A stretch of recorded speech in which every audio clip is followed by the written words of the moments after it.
Rumah Mewah Ayu Ting Ting akhirnya jadi. Ayah Rozak Sentil soal suami. Penyanyi dangdut Ayu Ting Ting dikabarkan membangun rumah mewah. Kabarnya, rumah gebetan Boy William itu akhirnya sudah selesai dibangun. Ayah Rozak pun merasa sangat bahagia dengan pencapaian yang diraih Ayu Ting Ting.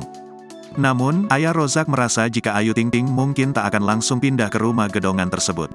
Bapak dua anak itu menduga jika sang biduan akan pindah setelah ia memiliki pasangan hidup alias suami. Paling entar kalau udah punya suami baru pindah kali ya, maksudnya ngikutin suami. Kalau sekarang dia juga udah punya rumah nih, ayah sama ibu mesti dibawa sama dia, papar Ayah Rozak. Ayah Rozak pun mengambil contoh dari kasus putri keduanya, Siva.